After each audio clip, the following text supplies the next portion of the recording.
Chapter 12. The Trials of Consort Lishu. Ginshi got a letter from Mao Mao the day after his informal meeting with the messenger from the west. I found a clue about the White Lady in a village called Golden Lake. It was most convenient for him, or perhaps most inconvenient. The messenger from the west was one of the emissaries from Shao who had visited Li the year before, a woman named Eileen. She and her companion had looked so much alike that they might have been twins, but the other woman, Isla, well, matters turned out to be complicated. When last she visited, Isla wore a red headband and Eileen a blue one. This time, Eileen's entire garment was blue.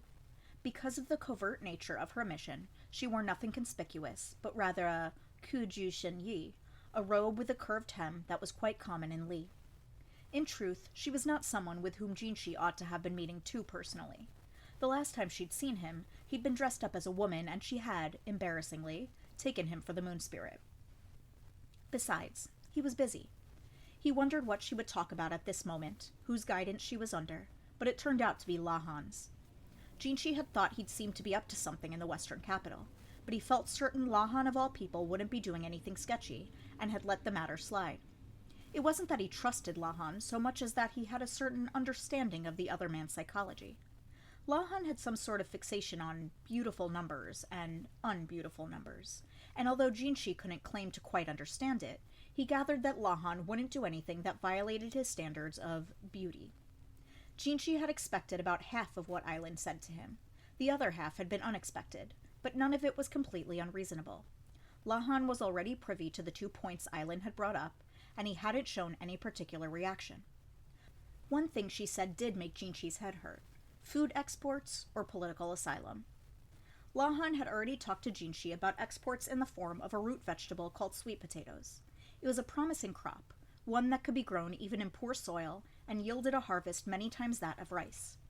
The fact that Lahan could come to him with such an idea immediately upon his return to the capital reminded him afresh that the La clan was nothing to sneeze at. The result was that Ginshi had spent the 2 weeks since his return working virtually without sleep. Just catching up was bad enough, but now there was even more to be done. His concerns at the rear palace were not over either. Another headache-inducing situation had arisen. He would have to find a way to justify exports to Shao to the bureaucracy, and it was unlikely that claiming they were a hedge against insect plague would do it. All the various measures Ginshi had already taken against the plague had seemed like enough. Any preventative moves the members of the bureaucracy made would be to forestall the catastrophe they foresaw falling upon their own heads. They didn't want to give themselves more work to do because of some groundless anxiety. That was the reality of it, so Ginshi had come up with a pretext. The forced labor to which the criminals captured during the Shi clan rebellion would be agricultural work. No one would object to the opening of new lands for that purpose. And when it came to land, there was plenty of it in the former Shi clan domain of Shihokushu. With the Shi stranglehold over the region broken, negotiations were likely to be easier than before. And there were lots of former farmers among the criminals. Their livelihoods would have gone back to how they had been before the clan had hired them. It might even be a little harder than it had been before. Ginshi wouldn't even have to put the plan into motion himself. He had somebody to handle things on his behalf. Specifically, a high official put in charge of Shihokushu after the destruction of the Shi clan. Someone who had been born and raised in the area, in fact, and had worked their way up the ranks as a regional official.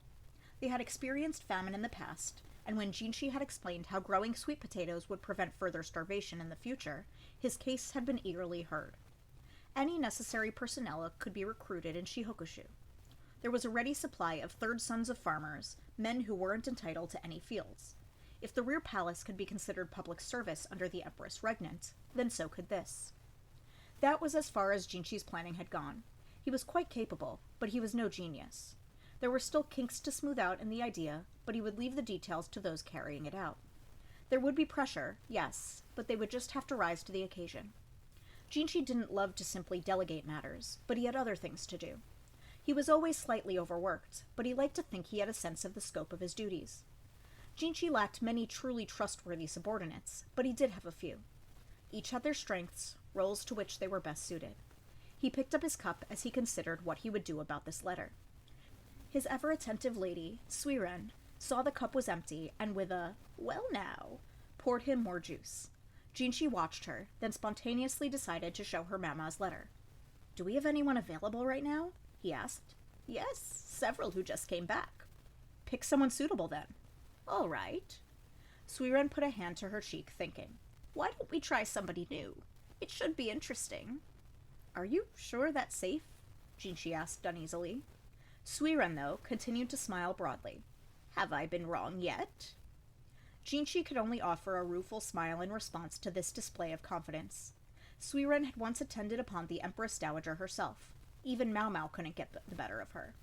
Suiren was one of those who had helped see to the safety of the Empress Dowager in that den of iniquity, the rear palace. The Empress Dowager, who had become pregnant with the current emperor at barely more than 10 years old. Ginshi was convinced that the fact that Suiren had been assigned to attend him was a show of motherly concern on the part of the Empress Dowager. If you still don't believe me, then let me tell you a little secret, Suiren said, and then she whispered in Jinshi's ear. His eyes went wide. Is this true? Yes, I was administering a bit of punishment when I discovered... Suiren's secret had no bearing whatsoever on Jinshi's work, but it was very useful information to him personally. He wondered, though, what was this punishment she was talking about? He decided that for the moment, some questions were better left unasked. I'm sure you'd like to emerge victorious from time to time, young master, Suiren said, with a gesture that was girlish and charming despite her years. No sooner had Ginshi registered that, though, than she had returned to the prim, capable lady-in-waiting. I'll see to it immediately, she said. She bowed and exited the room without so much as the sound of a footstep. Ginshi knew Suiren would take care of things. He could focus on other work. The other problem, brought to him by the Special Envoy Ailen, for example, something that appeared to be news even to Lahan. Ginshi hadn't wanted to hear it. He would have preferred to plug his ears. It was enough to threaten to shatter his impenetrable smile. What kind of problem was it? It had to do with a white lady. And because of that, he would miss another chance to visit the apothecary shop in the Pleasure District. The white lady has been apprehended. She was informed 2 days after the events at the village and its marsh. Considering that it would have taken her letter a day to arrive, things had happened about as quickly as humanly possible. It was Basen who had brought the message, and Ukyo who brought Basen to the shop when he'd spotted the young man standing uncomfortably in the foyer of the Verdigris house. Basen had visibly relaxed when Mao Mao had told him that her sister Paidin was with someone that day and wasn't in. The shop was rather cramped, so Mao Mao asked the madam to ready a room for them.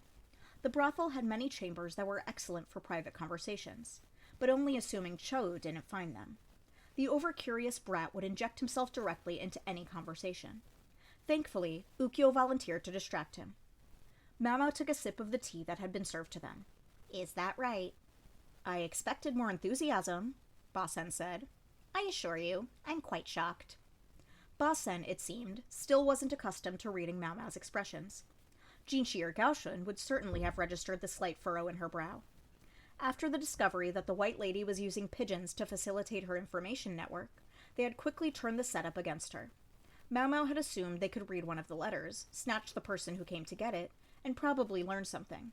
But she'd never imagined it would go quite so easily. What had really made the difference was that she was able to bring in help. With that help, Mao Mao had gone to the old man who worshipped the Great Snake. She believed he had the interests of his somewhat duplicitous sister and her granddaughter at heart, and she knew that somehow or other, to a greater extent or a lesser, they were connected with the white lady. The man could stay quiet, but it wouldn't save the woman from punishment. So, Mao Mao urged him, he should defect. Call it blackmail if you must. We staked out the pigeon coop, and when we detained the person who visited it, they led us to the villa of a particular bureaucrat, Basen said. They had asked the old man's younger sister and her granddaughter whether they could identify the official in question, and the woman said they knew him. They also identified several other bureaucrats who were friends with this man. One of them, it transpired, was harboring the white lady. Kind of anticlimactic. I can't help wondering, though, why would anyone go so far to protect her? Mao Mao said. The bureaucrats were passionate cannabis smokers, and traces of what's thought to be opium were also found in the house. Ah. But of course, once someone was hooked on narcotics, they might do anything to get them. Getting such a drug out of your life took considerable resolve as well. Just goes to show one shouldn't fool around with dangerous drugs, I guess. You're one to talk, Basen said. She ignored his profoundly doubtful look, instead thinking about what medicine she would mix up today. Basen had presumably come just to tell her about what had happened, so his business was finished. His hand was better now. The bandage was off. Really, though, Mau Mau wasn't sure why they couldn't have sent her a letter, or at least some other messenger. No reason for Basen to come here and be terrified by the courtesans. Despite having delivered his message, however, Basen showed no sign of getting up to leave. Instead, he kept stealing glances at Mau Mau, his mouth almost opening and then shutting again. At length, she asked, "Is something the matter, sir?" No, Mau Mau was curious, but didn't actually want to get involved. Whatever it was, it probably meant trouble. And worse, it probably meant Ginshi. Yes, definitely better to steer clear. She hadn't seen Ginshi since they'd parted ways at the Western capital. The extent of their contact had been her letter about the White Lady, to which his reply had been businesslike. "I hope he'll just pretend nothing happened." That would be the most harmonious thing, in her opinion. Unfortunately, the world wasn't a decent enough place to give you harmony just because you wanted it. Basen finally stopped flapping his mouth and looked her square in the eye, clearly resolved to say what he had to say. "I have a question for you. If a woman's menstrual period doesn't come, is it fair to assume that she's pregnant?" Mau Mau greeted this with silence. She never did know what this man was going to say next. Basen scowled at the disdainful look she gave him, but his face grew steadily redder. Frankly, Mau Mau wasn't sure what to make of such a hopelessly virginal response. He wanted to know how to tell if a woman was pregnant. Could it be he'd fallen in with some bad girl who'd taken advantage of him? "I guess I could see it," she thought. Basen always did seem to come up a little short, man-wise. There was no end of people in the world who, under the influence of a bit too much drink, made a night's mistake. And considering Basen's status, there must be any number of women eager to share a drink with him. She knew this was something she couldn't tease him about. She had to be serious. "Master Basen," she began, "I know you may feel you were duped, but a real man takes responsibility for his actions." Basen looked at her incredulously. "If it really is your child, then you have to do what's right. Not that that makes it okay that she took advantage of you, but—" "Hold on, what are you talking about?" "The poor girl you got pregnant, Master Basen." "I didn't get anyone pregnant!" Basen slammed a fist against the floor, the impact so powerful it made Mau Mau feel like she might be flung into the air. It was his right fist. Wasn't he afraid he would injure it again? "Why are you asking, then?" Well, it's..." His mouth started opening and closing again, but he managed to lean in and whisper into Mau Mau's ear, "It's about Consort Lishu." Mau Mau looked at him, thunderstruck. No way. No way. Yes, there had seemed to be a certain something between them, if you could only disregard their respective stations. Basen and Lishu could have made a pretty nice... Hold on. When the hell would they have had the time? Surely there hadn't been a free moment. Then again, Mau Mau had hardly been watching them 24/7, so she couldn't be sure. Then again, had they ever looked like they'd... She tried to remember. She seemed to be confused in her own way. As she thought, she rifled through her medicine cabinet and produced a packet of something that was placed in front of Basen. "This is a relatively harmless abortifacient," she said, something she kept on hand for the courtesans. "I'm not certain I can control my strength, but may I hit you?" Basen asked with uncharacteristic politeness. The touch of civility, in fact, indicated how angry he was. Mau Mau knew she'd never survive a blow from someone with his absurd strength, and she delicately put the medicine away. Basen cleared his throat, drinking some of the cold tea in an effort to bring down the flush that had come into his face, a combination of frustration and embarrassment.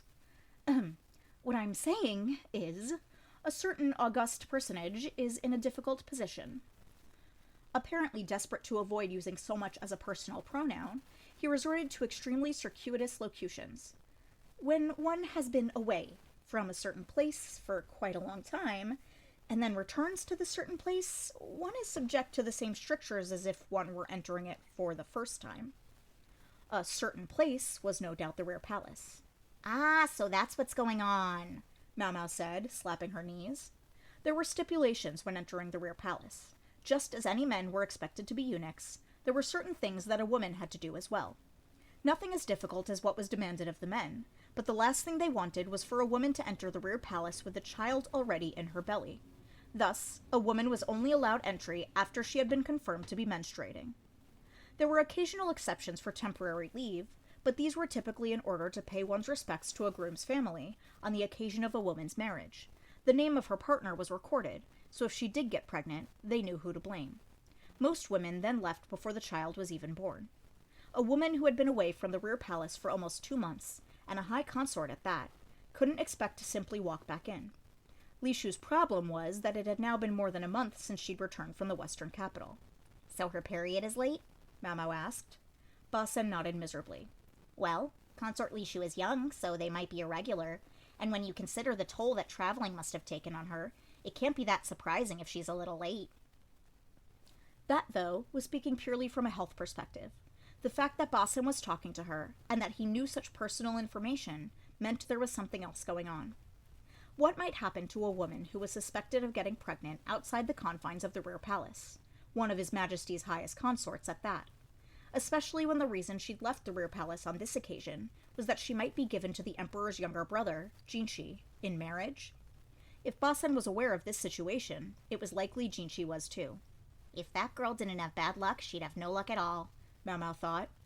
She had to sympathize with all the tribulations Lishu had been subject to, considering they were no fault of her own. She was already bullied and ridiculed. If people thought she was engaged to Ginshi, jealous stares would start coming her way. Pregnant, though? Consort Lishu hardly seemed qualified to get pregnant. She'd never even been visited by the Emperor. In light of which, Mau Mau was starting to think she saw what Basen was driving at. You want me to prove that nothing untoward happened with Consort Lishu. That brought an undisguised look of relief to Basen's face. You'll do it? I will. I'll need to be able to go to the palace, though, and I'm not sure they'll let me in. A doctor, maybe, but a random apothecary? Don't worry about that. I've already spoken to the head of the medical office, and Sir Luomin has kindly agreed to come as well. That made things easy. So Basen had already had everything in place when he arrived. As for why Luomin was involved, it was likely Basen didn't trust the quack to handle this, but knew that not just any male doctor could attend on the consort. Mau Mau's adoptive father was the perfect compromise. Mau Mau was excited at the prospect of seeing her old man again. It had been a while. She felt bad for Lishu, but she personally was downright happy. Basen, by contrast, continued to look grim. Maybe she should have pursued the matter with him, but she wasn't thinking about it that deeply at the time. The next day, a messenger from the palace arrived.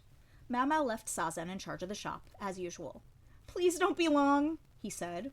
What was he? Her pet dog? He was always like this. Mau Mau had made sure Cho would be out shopping with Ukyo when she left, and she was glad she had. She'd talked to the madam, and even the old lady understood the boy couldn't possibly go with her to the palace. Cho might have been gone, but Mau Mau the cat nuzzled at her persistently until she picked her up by the scruff of the neck and put her on Sazen's head. "Hey, I'm hot," he said, but he didn't look especially unhappy as he savored the white fur of the cat's belly against his face. It seemed to be a perk of these outings that they felt she needed to be presentable, and so gave her new clothes whenever she was summoned on these errands. They never asked for them back, so Mau Mau always either sold the outfits to the used clothing store or put them up for auction among the courtesans. In addition to the usual robe, this time there was a white overrobe, something to serve as a doctor's apron in this warm season. If they were summoning Mau Mau, it implied that the consort's period still hadn't come. She decided to prepare some wanjing tang, a concoction that aided blood flow, just in case. There were several other remedies that might help, but Mau Mau picked one with minimal side effects. She assumed Luomin would have some ready as well. How could he not, being so much more experienced than she was? But she thought the consort might be less intimidated to receive the medicine from a fellow woman rather than a eunuch. The carriage rolled through the palace grounds, stopping somewhere near the rear palace. They were, in fact, quite close to the pavilion where Anshe, the Empress Dowager, had once invited them. Mau Mau put on the white overrobe, ignoring the heat, and got out of the carriage. She found herself facing a relatively small pavilion smack in the middle between the Empress Dowager's residence and that of the current Empress. It must have been put up so long ago as a place for a royal consort to live, back before the rear palace had been established. As for the building in which the former emperor had spent so much of his time, which Mau Mau had visited the year before, it was long gone. She had to admit the place looked a little more barren without it. Waiting in front of the pavilion was a physician with a benign look on his face and a cane in his hand. It was Luomin. "Ah, you're here," he said, dragging one leg as he came toward Mau Mau. They'd sent letters, but it had been nearly 6 months since they'd last seen each other. Luomin was accompanied by 2 other men who appeared to be medical officials. Both were small and elderly, not at all threatening. Perhaps that was simply how doctors tended to be, or maybe it was a gesture of consideration for Consort Lishu. "This way, please," a woman said. It was one of Lishu's ladies-in-waiting from the rear palace. Mao Mao recognized her, but didn't know her name. The woman, though, clearly knew Mao Mao. One could catch the audible tsk from her. Apparently, attitudes among Lishu's women hadn't improved. Maybe they had even gotten worse. "This way," the woman reiterated, and then led them on what seemed to Mao Mao to be a very long circuitous route. They went up to the second floor, then the third, then to the innermost room on the floor, before the woman said, "I'm ever so sorry. I forgot the mistress changed rooms." Is she that eager to make our lives difficult? Mao Mao wondered. The 3 physicians with her were all old men. Maybe their mild looks caused the woman to take them lightly.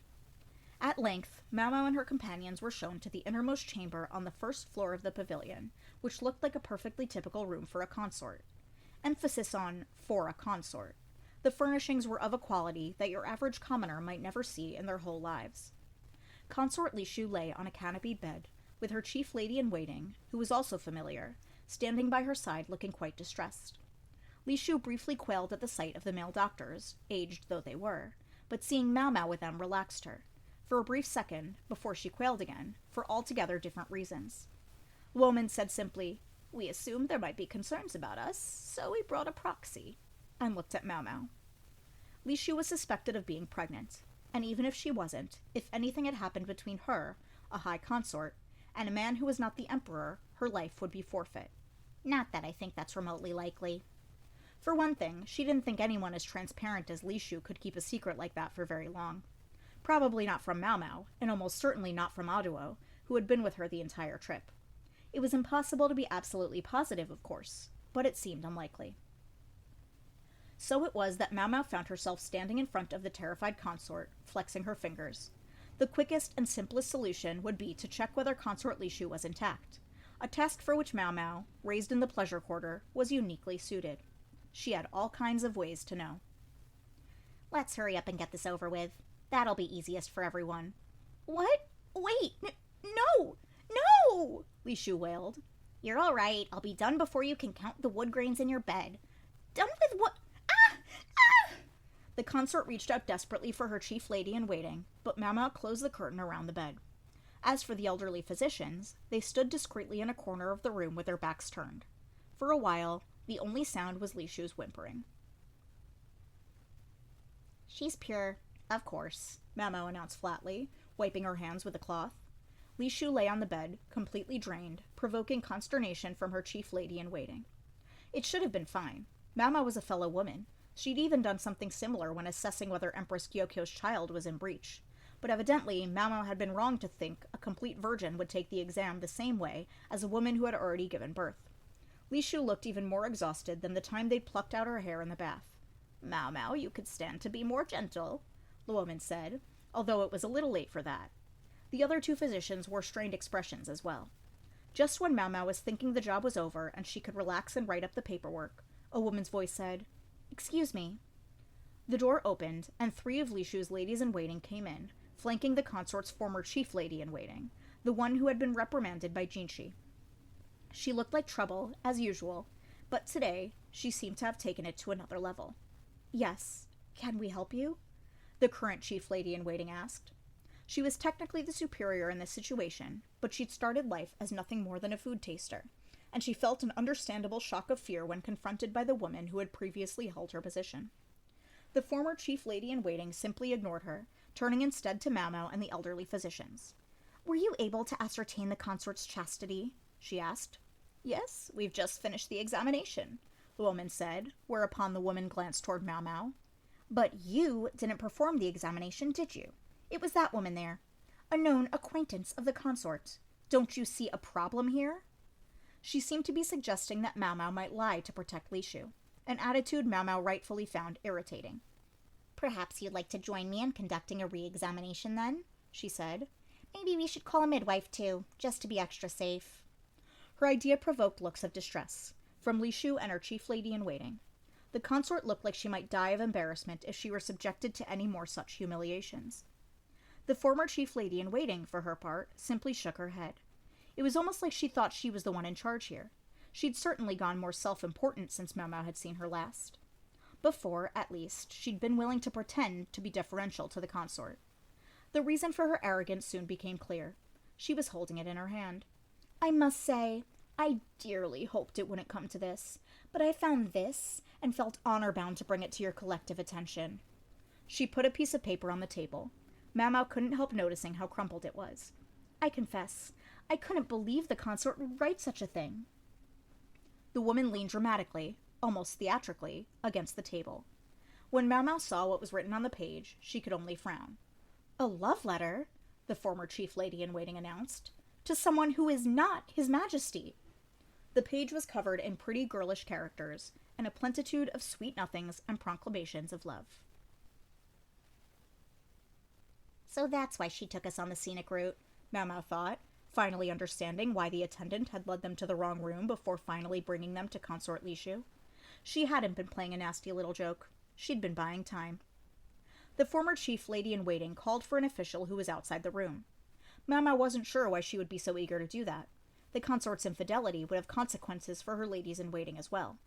Above all, the question of whether the letter was really Lishu's bothered Mau, but the handwriting had already been examined and determined to be hers. Mau and the doctors were shooed out of the building before they had a chance to question the consort.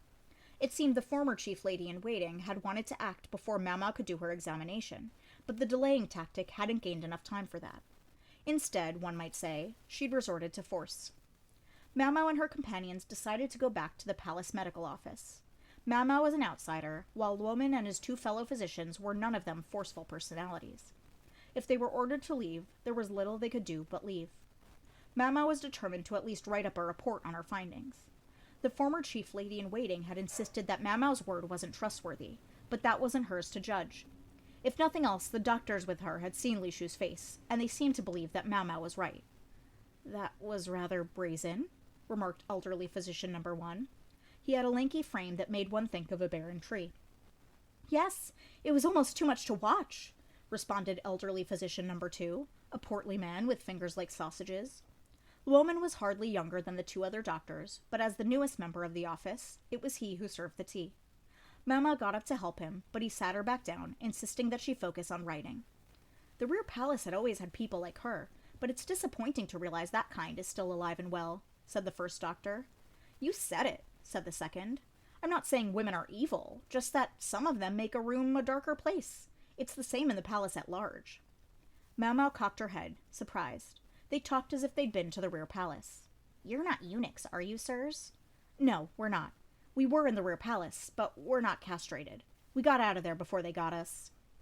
Back in the day, a doctor didn't have to be a eunuch to go to the rear palace, although they did make you take a strange drug anytime you visited. Ah. Mau remembered. The most notorious scandal in the rear palace had taken place decades ago, when a doctor had gotten involved with a woman serving there and made her pregnant. Or at least that was the story. It had in fact been the doing of the former emperor, but the deed was pinned on the unfortunate physician, who was banished along with her child. Problem solved as far as the bureaucracy was concerned. These days, the old quack was the only doctor in the rear palace, but at the time of that incident, there had been many physicians serving there. Naturally enough, as it hadn't been necessary to give up one manhood in order to do it. Well, and good for them. I was a little late making my exit, and here I am, Luomin said blandly as he placed teacups on a tray. It's your own fault, Schwauman. You never think anything is urgent enough to rush about, elderly physician number 1 chuckled. That's right, but you sure helped us, number 2 chortled. They both seemed to be having a good time, while Luomin simply looked a bit bemused. What else could he do? From their attitudes to the affectionate nickname, it was clear they were old friends. Elderly physician number 2 turned to Mau. So, you're Schauman's adopted daughter, miss? So, is that eccentric Mau's face began to contort until it took on an unabashed glare. The portly doctor quickly shut his mouth. Young ladies always have a few subjects they'd prefer to avoid. Let's respect that, the lanky doctor said astutely. Clearly, age had brought him wisdom. Most helpful. Getting back to the subject. So the rear palace had always had plenty of people like her? Mau asked. Yes, chaotic elements. When the Empress Regnant had been in power, the women in the rear palace had been engaged in kicking each other down. Officials were selected, and selected frequently, on the basis of ability, and so the rear palace became a microcosm of the tension that pervaded the entire court. And people say there were lots of spies, too. Spies? Evidently, the endless battles among the consorts inspired them to start using maids in hopes of scrounging up inside information. Once in a while, even ladies-in-waiting would turn traitor, the physician said. A lady dissatisfied with her situation could easily be talked around, turned into a pawn in someone else's game. Or again, one might lean on the power of one's parents to exploit a weakness of the target's parents, and so the pecking order in the rear palace could change with dizzying speed. It got exceptionally bad when the current Empress Dowager became pregnant. Women driven mad with jealousy even attempted to kill her. That's true. I don't know how she survived until the Empress Regnant took her under her protection, the other doctor said. It was all thanks to the astounding lady-in-waiting she had. She really knew how to handle herself. They say she even got the assassins to turn on their mistress. What is this, a novel? Mau Mau thought, sipping her tea and looking unimpressed. Anyway, I haven't seen something so distasteful for a long time, the first doctor said.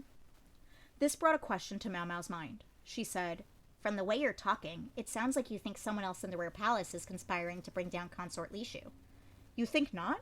Why else would a person turn so spectacularly against the great lady she serves? It was a fair point. Until now, the former chief lady-in-waiting had never gone beyond garden variety harassment. This time, though, she was clearly bent on destroying the consort. If she was successful, Lishu would be banished from the rear palace, and her ladies-in-waiting would be out of a job. In fact, they would be lucky not to suffer the same punishment as their mistress. That almost seems too superficial, Mau Mau said. Elderly physicians numbers 1 and 2 looked at each other. If you're Xiaomin's daughter, I'm sure you're a very smart young woman. But not everyone is as careful and thoughtful as you, the lanky doctor said patiently. I understand that, Mau Mau said, but this was too much. People like that aren't thinking about the future, only about their pride. They might start by nettling someone they happen to dislike, but when there's pushback, it only makes them angrier. You don't think she would hesitate even a little? She's dealing with a high consort, and she's only a lady-in-waiting. That's exactly it. If a person feels trampled on, it only takes someone to give them the smallest push, and they go tumbling. Humans are funny that way. It was a simple way to make a spy. Ha ha ha, you do like those kinds of stories, don't you? The pudgy doctor said, stuffing a bun into his face. It's just like how you said that white immortal everyone was talking about was an intelligence agent from another country. Luomin sipped tea with a reserved smile on his face, but there was unmistakable sympathy for Consort Lishu in his eyes. Hey, don't worry about it. Once your girl submits the paperwork, the consort will be free and clear, the portly physician said, obviously able to tell exactly how Luomin was feeling. But that love letter, Luomin said, his worry not assuaged. Oh, that? Girls her age write letters like that all the time. What's the problem with letting a little fancy take you? I know, it's embarrassing, for sure, and it's a problem coming from a high consort. But you just say she was practicing writing to His Majesty, and the trouble goes away. Maybe she did write that letter, but she didn't send it, did she? All the consort's letters are supposed to be checked by the censor anyway. Yes, they're supposed to be, Mau Mau said, but she was concerned by just how confident the former chief lady-in-waiting had acted. Say, Mau Mau, Luomin began, glancing outside. Yes? There's a certain someone who always shows up about this hour, claiming it's snack time. Are you sure you should be here? At that, Mau Mau promptly drained her tea. At the very same moment, she heard a weird old man whistling outside. She lost not a second getting her things together and opening the window opposite the entrance. I'll see myself out then, she said. You're an odd one, said one of the 2 elderly physicians, but neither of them tried to stop her. They were too busy preparing for the storm that was about to hit. The exact same moment Mau Mau landed on the ground outside, there was a great slam as the door flew open. Uncle, I brought some jidangao. You'll join me, won't you? The man announcing his snack was none other than the monocled freak, and his entrance left Mau Mau with absolutely no reason to stick around any longer. I'm still not sure, though. Would Lishu's trouble really be over now? The question made her uneasy. She hoped there was nothing bigger going on, but Mau Mau's bad feelings had a tendency to be right.